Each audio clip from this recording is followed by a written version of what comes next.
What's good, YouTube? This is DFishFan here with another duel video for my V series.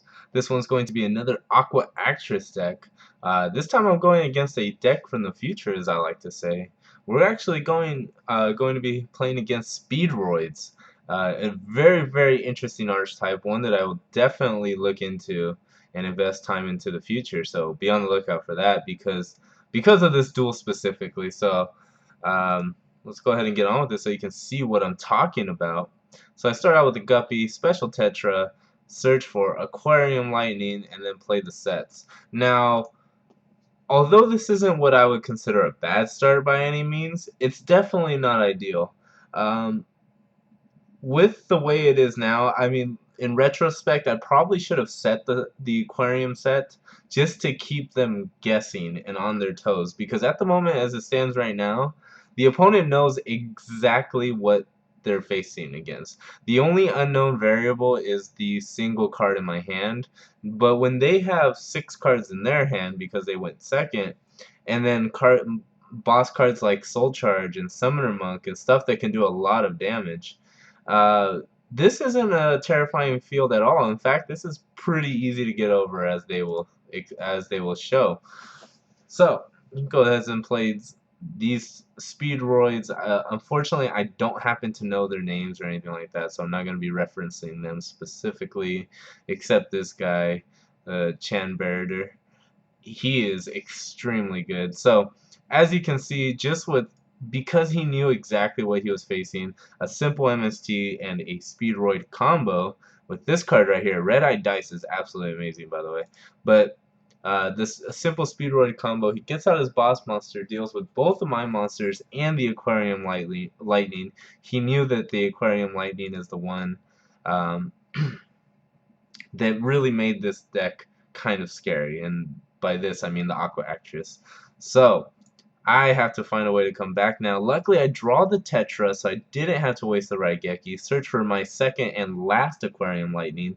At the time of this video, I was only running 2 of each, as you saw in the deck profile. Since that time, I have decided, as I get Black Rosed, I have decided to bump that Aquarium Lightning only out of all the 3 continuous spells. The Lightning to 3, because it's so detrimental to how this deck performs. Like, I've noticed that every time I win, it's because Lightning stays on the field and I'm able to utilize it. Every time I lose is usually because Lightning is not on the field and my monsters are not able to run over. So right here, very skillful Raigeki, as you can see. I use Tetra's effect to thin out my deck. Go for the Slacker, because a Slacker was better than 2 Tetras without any boosts. And I place a Mirror Force and the second stage face down, so you can't tell which one is the Mirror Force. He goes for Armades, which is really interesting. That Soul Charge cost him quite a bit. I end up going for Cat Shark, playing extremely defensive. May have been a mistake, but then again, what big plays did I have that were even a possibility at this point? So he does go with a Raigeki, but then I answer back with the trap version of Mirror Force.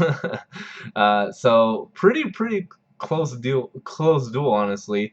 I top deck the Lost Blue Breaker. I see victory. I see the finish line. So close. But he gets the Garuda off the top, goes for Valor, and the Chanberder all of a sudden can attack twice, deal a shit ton of damage. But my Lost Blue Breaker isn't destroyed, as you can tell, because of the Aquarium stage, which, in case you don't know, protects all water monsters so that they cannot be destroyed by battle. Fantastic card. So I draw the Wetlands.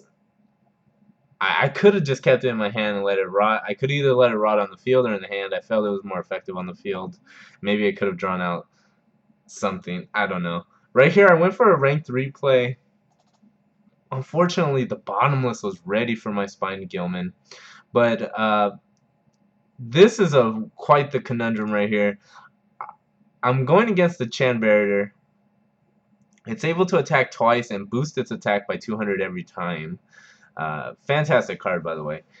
My Lost Blue Breaker is the only thing saving me, but it's kind of hurting me every turn as well because it's boosting my opponent's monster's attack by 400, one that I already am struggling to deal with.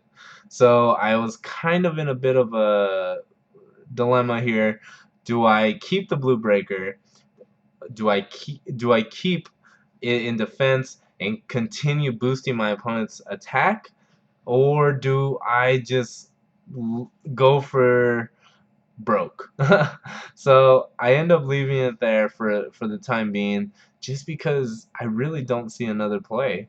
Right now, he's been able to bring his Chan barrier all the way up to 3,600 already. So once again, I go for the rank 3 play, Black Ray Lancer, negate the effect, and I'm able to climb over it by the 100. Unfortunately, he is able to recycle the yo-yo. I still only have the stage set down, and he should be aware of that if his memory serves him correctly. So he does go for the yo-yo into the red dice, into the librarian, making the big plays. As you can see, the Speedroids are definitely no stranger to big plays. With this, they end up picking up the win, and I do pick up a loss in this one. But nonetheless, I did want to show you guys, as I thought it was a fantastic back and forth duel. And Speedroids are definitely an archetype to be on the lookout for. I'm sure that if you're watching my channel, you're probably familiar with maybe some of the non-meta or I'm not exactly sure how well Speedroid ranks in terms of like tiers overseas, but I definitely see a lot of potential with this archetype, and I do think it's going to be going places. So definitely be on the lookout. And I mean, this just further proves that Aqua Actresses are as good as I think as well, because they were right there with it, even though the Speedroids were going off.